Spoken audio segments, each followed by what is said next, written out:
Hi, everybody, and welcome to this session with the title Engaging Religious Leaders in Southern Africa in the Struggle for Social Justice for All. My name is Jan Bjarne Sødal. I work at FRI, which is the Norwegian organization for sexual and gender diversity, and I work as an international advisor, in particular in the area of religion and LGBTI. And that is what we, in this session, is going to talk about and hear some of the experiences that our partners have in Southern Africa. We as FRI, we are partnering with organizations in different parts of the world, and in Southern Africa, supporting LGBTI organizations in their engagement with religious leaders. Religious leaders, they very often hold an incredible strong power in the society, both at community level, at the national level, and also the political level. And in Southern Africa, we see how churches and church leaders really have used that position to work for social change in the area of fighting against apartheid, on HIV and AIDS, women's rights, against violence. But we also know that when it comes to the rights of LGBTI people, the churches have often been one of the strongest forces against our rights. But this is about to change. And that is what we would like to share with you. So we would like to take you to Botswana. Later on, you will also meet people from Lesotho and South Africa. But in Botswana, there is the LGBTI organization called Legabibo, which is the lesbian, gays, and bisexuals of Botswana. They have quite recently started to engage with the Council of Churches in Botswana. And the Council of Churches in Botswana is a network of many of the bigger churches and larger churches. And we would like to hear more about their work. Since there are more people in the panel, I would like to introduce them one by one when they are going to talk. And the first one is Bradley Fortwin.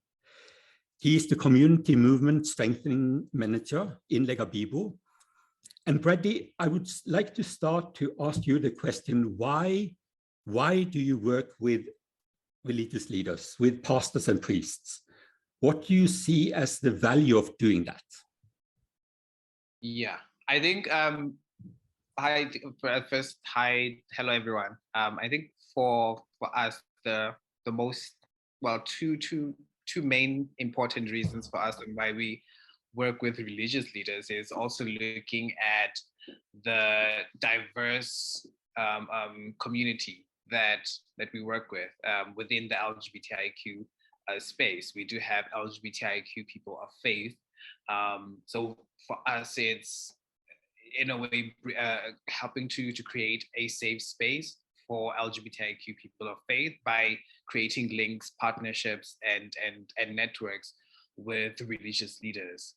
Another one, and is also on a more advocacy strategic level in terms of the amount, or rather to looking at the extent that religious leaders have in terms of their reach, in terms of their influence.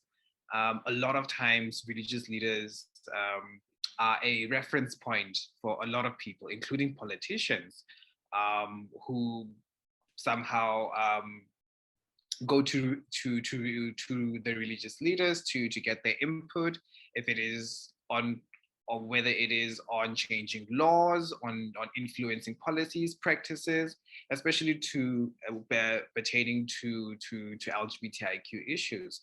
So for us, it's also about reaching religious leaders and trying to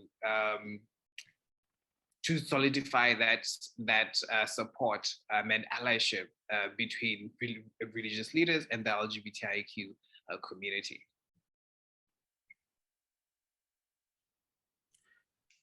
Thanks a lot, Bradley. And then I would turn to you, Sipone Botsvarelo. You are the Religious Dialogue Partners Country Coordinator at Lega Bibo. And I know that at the heart of this work, there is the dialogue with religious leaders, where actually religious leaders and LGBTI people of faith meet in the same space to share, to talk together. Could you share with us what really have touched you the most in some of those meetings with religious leaders? Okay, I would like to say, well, hello everyone. I'd like to say, I'll give an overall overview of what has touched me the most. Giving history, the LGBTI people and religious leaders have not ever gathered in one place, but recently through this project, we gather in one place and we have these dialogues. Just for that meeting to happen, it is something that is touching to me. The second thing is for the LGBTI people to come into a religious space and being whole, not having to put on a facade or pretend to be somebody else, but come as we are. If you are trans, you come as trans. You are not told to wear a certain way. So just that and just being present the way that we are has been that thing that has touched me. Thanks a lot. But with the background of all the demonization that has happened from the side of the church and bringing people into the same space, I would think that it could easily turn out to be a fight, a discussion. So what is it? What is the secret of actually making this meeting really something different that actually can cause change? Okay, so we have a tool called the Heart Set on Pilgrimage that we've been trained by the Global Interfaith Network, that we take, we train the LGBTI people before they engage in the dialogue. So in this training, we train them to have meaningful conversations or meaningful participation, talking to the religious leaders with dignity and with respect, without actually now feeling like they are being attacked.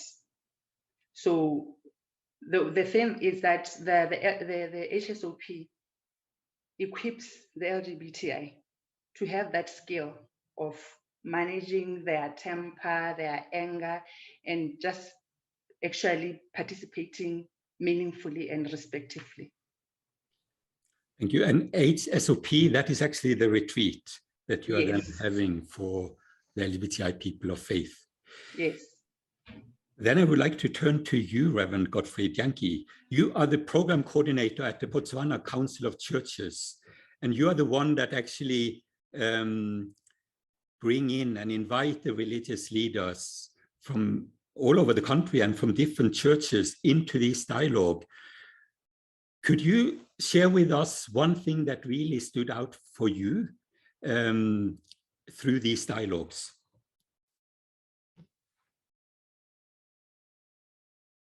You're muted, dear friend.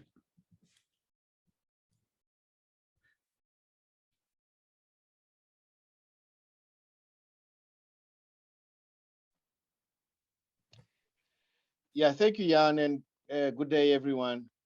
The one thing that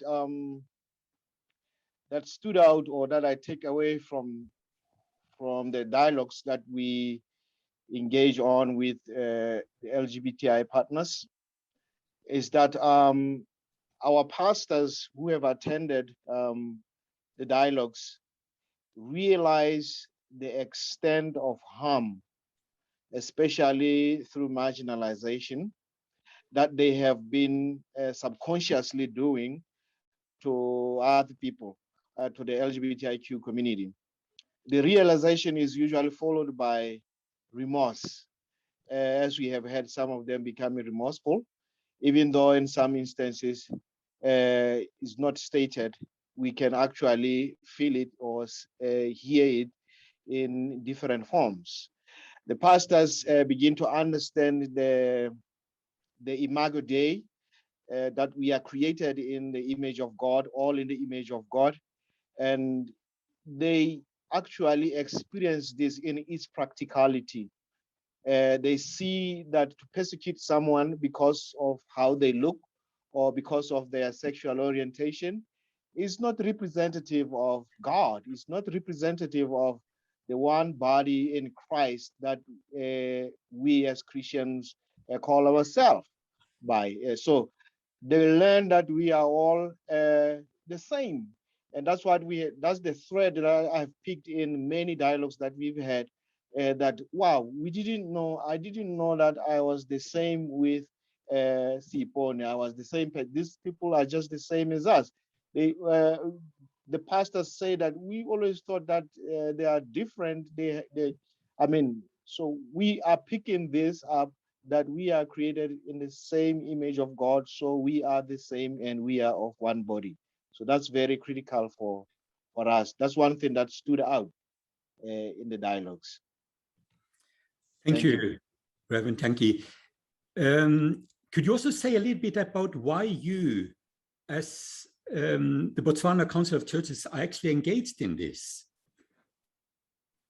Why do you at all go into that space? And you share a little bit what happens, but why actually also welcoming this invitation? Yes, Botswana Council of Churches, as a network of churches or a fellowship of different churches, has its special interest and responsibility and accountability on issues of social justice.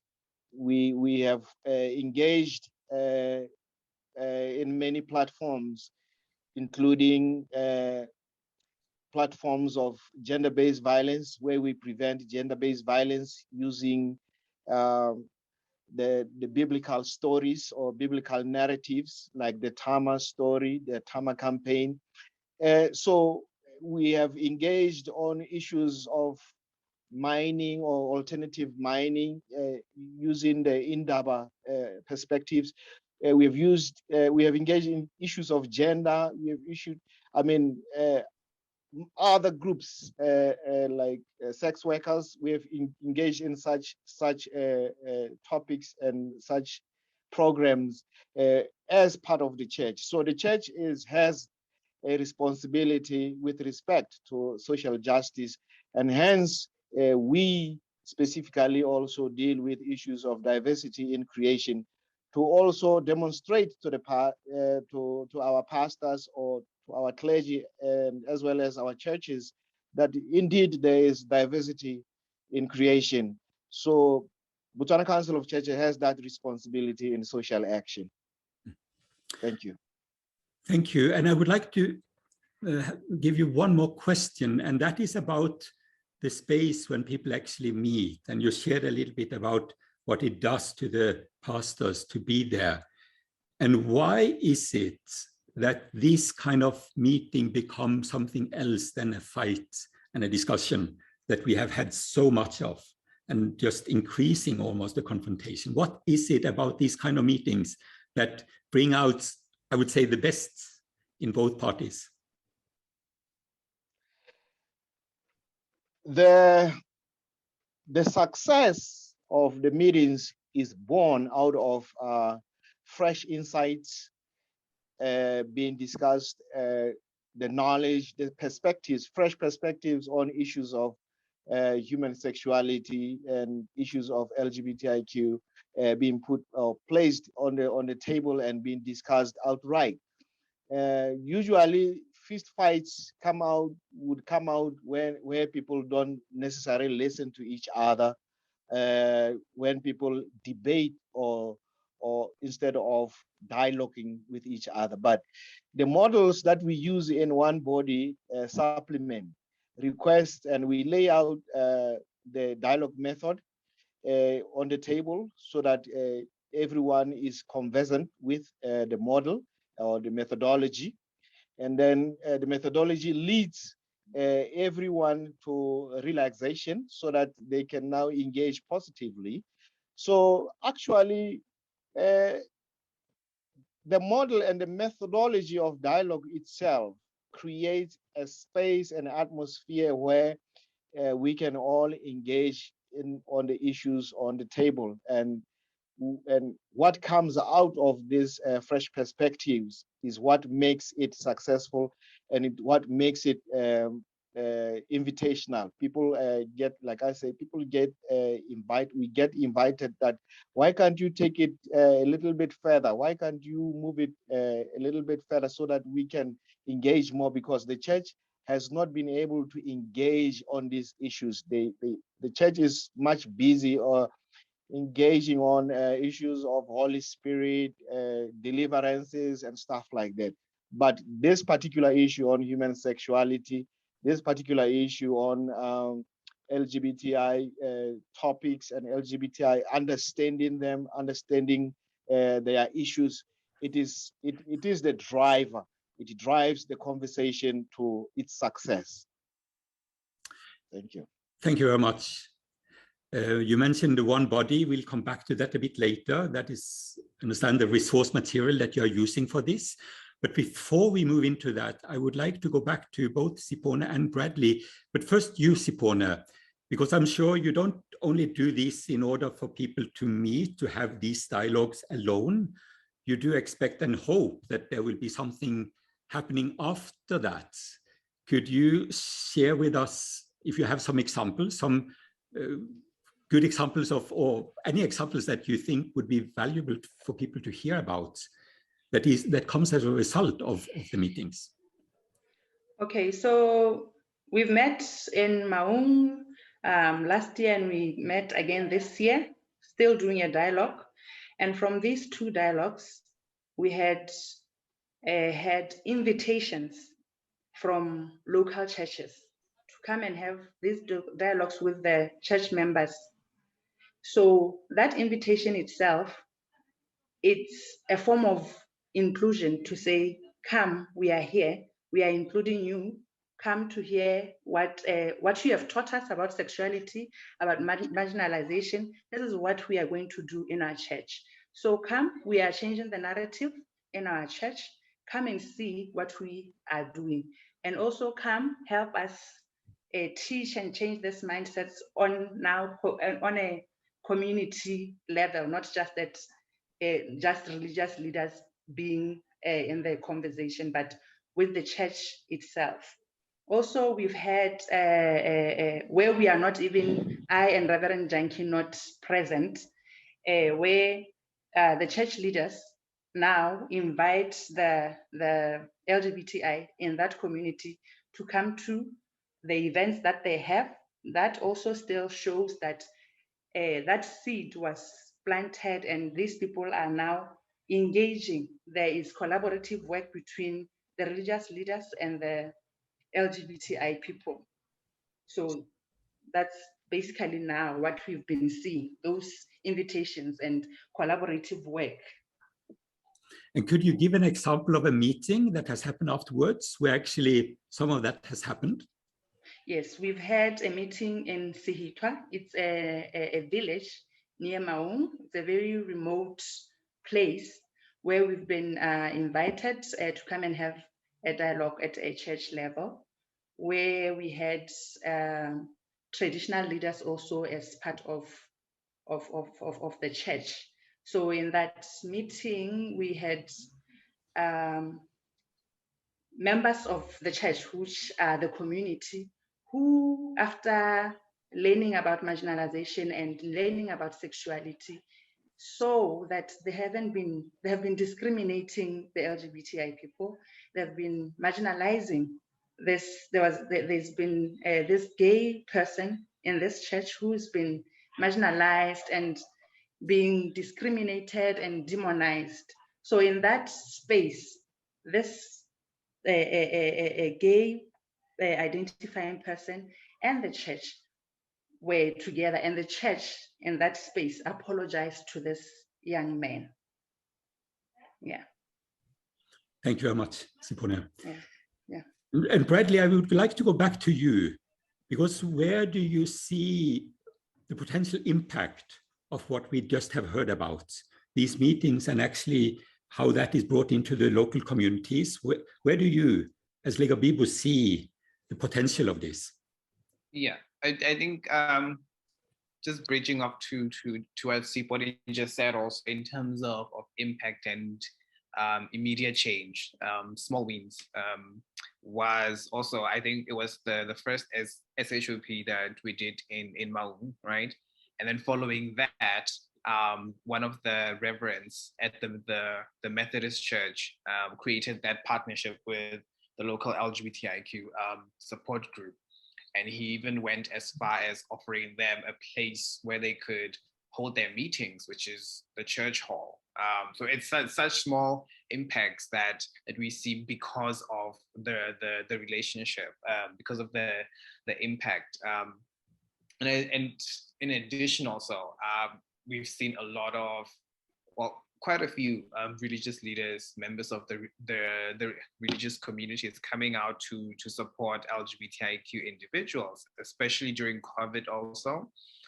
We know that there has been quite a number of LGBTIQ individuals who were left homeless, who needed safe spaces, and the people of faith, LGBTIQ, they offered safe spaces to LGBTIQ individuals who needed temporary shelter. So they opened up their homes.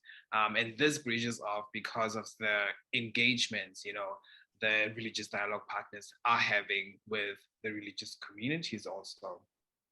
We've also seen, a lot of support being offered in terms of psychosocial support, not only to LGBTIQ individuals, but to their families also. So we see a lot of religious leaders stepping up and providing support to LGBTIQ individuals and other forms of support also to their families. I think for us also, it's also like, so this engagement also is in a way a long-term investment for Lega Bibu, for human rights, because as I had mentioned earlier, the impact that religious leaders have on the political sphere, we know that at sometime this year or even next year, there will be a constitutional review where Parliament will go and review the constitution of Botswana. And because of the impact that the religious leaders have on laws that are being passed, and politicians coming to religious leaders for advice to see if they're on the right track, that also plays a role. There is also that intersection of a lot of politicians being religious leaders, and a lot of religious leaders being politicians. So in a way, that's for us creating that synergy and trying to get allyship from them is an investment also, with the hopes that when the constitutional review comes, when laws are passed, they do speak up and say, oh, by the way, there are LGBTIQ people who we need to speak out for, to defend, to promote, in terms of their existence, in terms of including them in civic national developments of the country. So yeah. Thanks a lot. Thank you very much. And I would like to turn to you, Pierre Buckley. You are the program manager at the Global Interfaith Network of People of All Sexes, Sexual Orientations, Gender Identities and Expressions. And you are involved in this kind of work in other countries in the region. Could you share with us a little bit about what you see happening through these kind of dialogues, where LGBTI people of faith, on behalf of also their LGBTI organizations, enter into dialogue with religious leaders? Hi, everyone. Thank you very much, Jan. So stemming from what Siponi and Bradley and Reverend Janki have already shared, this work is also being implemented in Malawi, Mozambique, Namibia, Lesotho. And so it's part of 10 of the Fellowship of Christian Councils membership countries. And these active 4 countries that I've mentioned so far, the ones that are actually implementing, I think it's also really good to understand the ambitious scale that this work is on, and that we just happen, the people who are here on this panel today, we happen to be those baton carriers of the work that has been done over the past 25 years in Southern Africa around talking about human dignity, human sexuality, and gender issues. And so, yeah, so the work, depending on which context, shifts a little bit. And Botswana is really forming a very good example of what we'd like to see happening in other countries in the region. As Siponi has mentioned, Jan, is that having these 2 tools, one being the Heart Set on Pilgrimage, which is used to prepare LGBTI people of faith to enter into a meaningful and very sensitive dialogue with religious leaders at a Christian council level in these countries, and using the One Body supplement, which is formed by the Fokisa network with the Gender Justice Network. It's also, I think, I haven't heard of anything else like this, and it's really setting a good model for other work for us as the Global Interfaith Network, and it's also getting that attention that we could replicate this in other parts of the world, especially in the Global South, where culture and tradition and religion is very important to us as human beings. Thank you. And I forgot to say that you are based in South Africa. And you're working very closely with the next person that I would like to introduce, Lebohang Matela. Lebohang, you are based in Lesotho, at least for the moment, and you are the executive director of the Fokisa, which is Fellowship of Christian Councils in Southern Africa, the Fokisa Health and Gender Justice Network that also Pierre just mentioned. Could you share a little bit about the kind of work that you do? We have met Reverend Janki from the Botswana Council of Churches. Could you share a little bit about how this happened at the regional scale, involving churches in all these, I don't know how many countries you're actually representing through the Fokisa? Please. You are muted. Hi, everyone. Thank you very much, Jan. As you have mentioned, Fokisa Health and Gender Justice Network is a network of Christian councils in 11 countries in Southern Africa.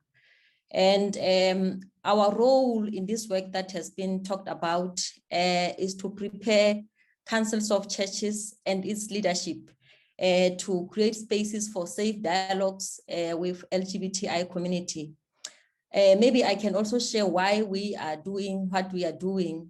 Fokisa has been engaging in social justice issues. We know from history about HIV and about gender-based violence, but the LGBTI issues were not so much involved, talked about, and Fokisa Health and Justice Network realized that LGBTI issues are also social justice issues, and it prepared a resource material called One Body Supplement that would be used to guide the dialogues in different countries. And that material has been the resource that has been used in different countries like Botswana, like Siponi and Godfrey have shared. And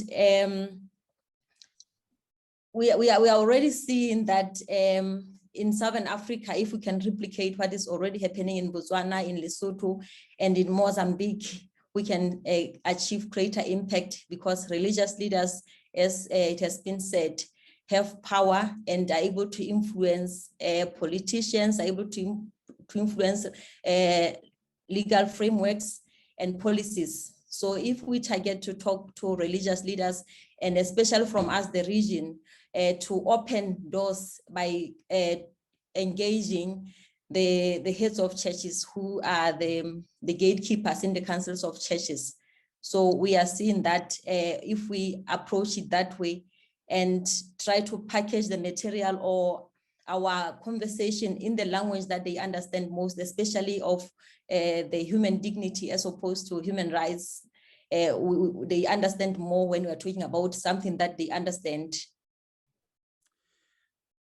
Thank you, Lebohang. And you mentioned the human dignity more than human rights, but could you share a little bit more about what is it about this one body supplement that you have mentioned?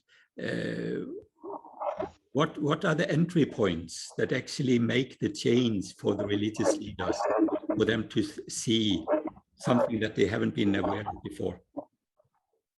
Yes, one of the entry points is the gender-based violence. We know that the church is always addressing issues of gender-based violence, but they had an oversight of not realizing discrimination against LGBTI people as part of the gender-based violence. So through that, they're able to see the link between discrimination of LGBTI people and then gender-based violence and the marginalization, that by literally not talking about them or not including them, that's marginalization. So that has created that openness and for them to be comfortable to now include LGBTI people. So through that as an entry point, then they begin to learn about human sexuality and to also learn about diversity. So that also helps because it plays two roles for them to understand that they should get engaged and then to understand why they should get engaged in these kind of issues. Thank you. And a last question for the moment, at least. What do you see as some of the challenges for the religious leaders to engage in these kind of conversations? Perhaps not only for the religious leaders, but also for the leadership of these churches that you are involved with, big churches in the different countries. You're muted. I think the most challenging thing is lack of support, because when we introduced this project, all the councils would want to implement and they see the need to really act. But the support, the financial support that from us for KISA is very little because we are only supported by 2 donors. So that becomes a challenge because these are sensitive issues that need close support, especially when the churches are starting to understand and to implement. So I think that is the most challenge, because if they had funds that they could implement and be supported and to continuously build their capacity, then it would be easier to implement and to continue to support them. Thank you. And I would like to go back to you, Pierre, about if you could say something about what you see as the potential impact in other countries. We have heard a little bit about that from the perspective of Botswana, but from the other countries and LGBTI organizations that you work very closely with, where do you see that they really see that this is important? Yeah, well, very similarly, Jan, this is very important because as LGBTI communities who have an interest in their religion or in their faith, I think it's sort of, you're almost exhausted through the trauma from the pulpit and being marginalized and ostracized of being othered. So it's always the them and us. And so taking the perspective of, like, within the One Body supplement, having a training chapter on Ubuntu, which is a Southern African term that we use here, which is saying I am because you are, and seeing that existence in each other, giving her a humanity and compassion. The reason why this is important, why LGBTI people are part of this process, and I think that is also key, that we need to focus on why are we doing this? And we're doing this because for a long time, LGBTI people have been part of, but not participants, and do not have the power, authority to also step up to the pulpit and fully participate and immerse themselves in their faith. And what this would lead to is that we want to change the hearts and minds of people. We want to take ourselves back to when we were young and when we were children, before we became conditioned and started othering each other on the basis of race or ethnicity, on religion and sexuality and gender. And that's what's important, is that religious leaders, as you mentioned, Jan, in the beginning, do hold a certain level of power and authority because societies look up to them as leaders and they're influential. And so when religious leaders speak, and if they speak in affirming ways that include, it would bring about change, not only within church spaces or places of faith, but also provide access for LGBTI people to get healthcare services, to have access to shelter and food. Like Bradley's mentioned, during COVID-19, many LGBTI people lost employment, and many of them depend on nonprofit organizations for employment because of their sexuality or gender identity. And they haven't had access to shelter or even food programs because of their gender identity or sexuality. So with the influence and this partnership that we have, which is really unique in strengthening it and through the trainings, the hope and the aim at the end of the day is for LGBTI people to be seen as equals and not to be othered, but that we are human and we are part of. And so we should have equal dignity and equal respect. I think to a certain degree, it's almost ludicrous in the 21st century that we need to even be having this discussion of trying to equalize our access to certain services and certain spaces, because we're all born, as Reverend Junkie said, in the image of God, and we're born equally. And so why should we now, as adult human beings, be treated differently on the basis of our gender identity or our sexuality or the way we express ourselves? Thank you very much. I would like to go back to Botswana and hear whether there's something you would like to add. I think to some of us, it's a kind of can be a surprise that the church has such an impact and influence in society to such a degree that we have heard about.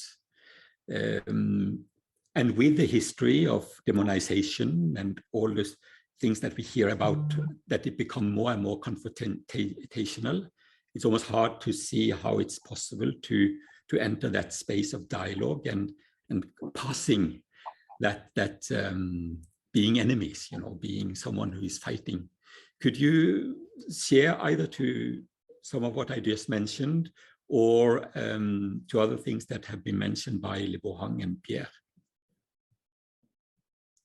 Who of you would like to go first? Deepan. I didn't get the question. Could we please share what?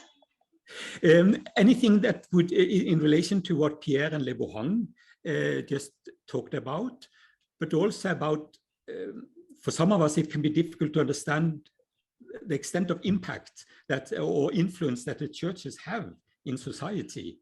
And with the stories that we often hear about how confrontational that relationship is between LGBTI people and the church, and how few people who actually can come out to even to their families, but even more to their pastors and community leaders, that it is actually possible to come into this kind of dialogue and mutual respect. But anything that you would like to share with us? Okay, I'll just maybe like to give maybe an insight of how and why the church has so much impact or power in society. So in our society, we are made of, it's like the forefront or the power in the society is made of traditional leaders and the church. So the church is taken as like the first family, right? Okay, there's the first family, but the church is what makes the community, right? Or all families go into a church, right? So in issues of policies or constitutions, like Bradley was saying earlier, the church and the traditional leaders and the community leaders are maybe, let me say, the eyes of what happens in the government and policies and all of that. So they have a lot of influence in policy making and issues of social justice, stuff like that. So if we have the support of the church, they can now advocate for us, speak for us in those spaces where we cannot avail ourselves, or where we do not know, or we do not have the chance to speak for ourselves. So for example, like I was saying, in Maung, where I am right now, because we have had a dialogue with the church, there's another thing that has come out, which is something that I would say is change. We have been invited by a traditional leader who was part of a dialogue in a church, right? So this traditional leader has invited us to come and have this dialogue with traditional leaders. And in this, the strategy was to bring religious leaders who we've had dialogues within the same area. So today, when we were there, we spoke, but we didn't talk much because the religious leaders were there. So like power to power, speaking on that level. You understand? So I think that is why church has so much impact in change of policies, in change of issues of social justice and so forth. Thank you very much, Sipona. Bradley, Reverend Janki, any comments that you would like to share? Yes, I think just echoing what Bo Siponi has said, I think, and reflecting also the need for religious leaders to support LGBTIQ rights. We have seen religious communities supporting women, supporting coming out against gender-based violence and so forth. But when it comes to LGBTIQ issues, there has always been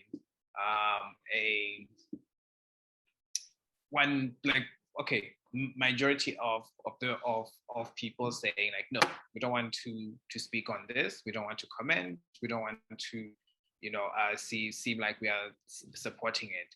But we've seen, because of the interactions, the relationships between BCC and Lahabibo and the RDPs, slowly religious individuals coming out and speaking up for LGBTIQ individuals, providing support.